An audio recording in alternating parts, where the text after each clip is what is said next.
Channel Employee of the Year is, the way that that person is chosen is that each department head brings in a nomination of a person that has done an incredible job. This year there could have been 48 Employees of the Year.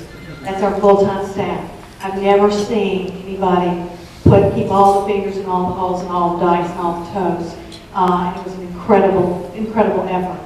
But we come in to this meeting and everyone brings a nomination and speaks very passionately about some very fine people. This was a year that had many people. And it comes down, the way we do it is in a blind ballot. I don't vote, but it was almost unanimous.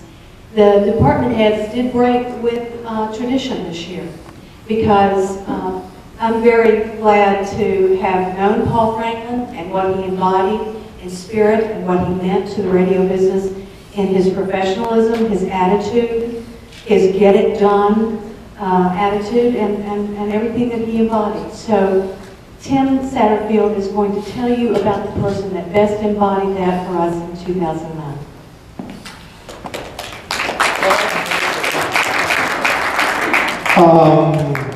First off, I'd like to thank you for having me here and my mole not here. I appreciate it. I had no idea that there was as much attention on my mole as there was, but my lovely wife suggested, hey, why don't you get rid of that damn thing because it's really not attractive. That being said, to follow up on what Scott and Kim have both said, 2009 sucked. We lost a lot of good people in the year because they were all folks that we loved to work with and made great radio with us, and it was a tough time for all of us. And those of us who came out the other side love those people and feel for those people and still are friends with those people. But 2009 was a tough time that we all had to get through, so here we are in 2010. I won't go through the list that Scott did about thanking everybody because when we talked in this meeting the other day, the entire staff potentially was the Employee of the Year. Because every single person in here, if you're new, you too, because you're going to be just like the rest of them, and the spouses and the girlfriends and boyfriends and the significant others and the fiancés, it's a tough thing that we do. We do it 24/7, and we make the absolute effort every hour of the day, all the time, and we really appreciate that. So, on the one hand, the Employee of the Year could have been the entire staff of Clear Channel Greensboro. But that's not what we were going to do. Because we don't have enough shit to pass out to everybody. We thought we'd go to one person. When we talk about the Employee of the Year and the Employee of the Month, some people think it's BS and it's politics and it's people we like and all that. It's not. It's really above and beyond and doing something that really takes us to the next level and makes everybody better. And we do take it seriously whether you think we do or not. And in 2009, from January 1 to December 31st, there were a lot of people that worked really hard, as I just mentioned. But there was someone who carried the weight start to finish, front to back, A to Z, top to bottom. And that is every single thing that happened on a particular radio station that we have of our 5 stations.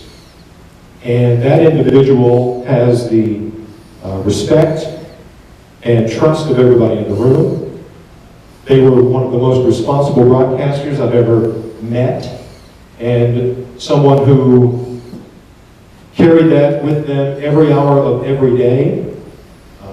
As much as we all tried to, they really did. And while it's a new year and a lot of change, the Employee of the Year is Carlos Pizano.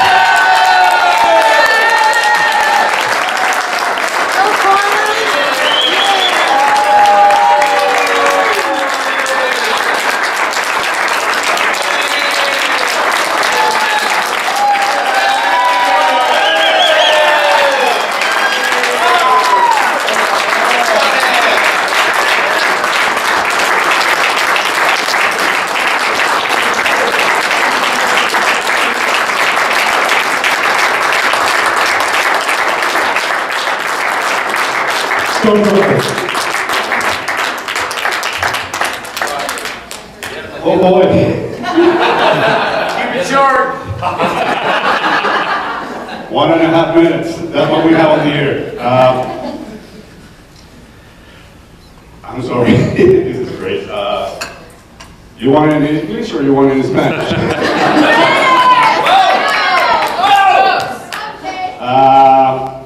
First of all, thank you to all of you. You are not co-workers. You are my friends. And you will be my friends until who knows when God will decide to call us. When I joined Clear Channel, I told him whenever he hired me that my goal was to work with Clear Channel Greensboro for at least 2 years. My reason, I wanted to learn. I wanted to learn this industry from the best, which is Clear Channel. And that was my goal when I started working as a volunteer for many radio stations as a hobby.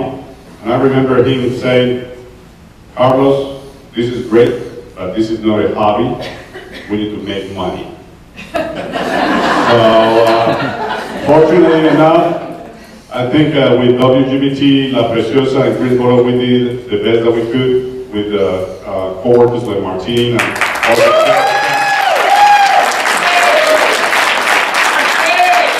times change, and some of us were reluctant to change, but we have to support it. And I wish, where is she? Where is Angie?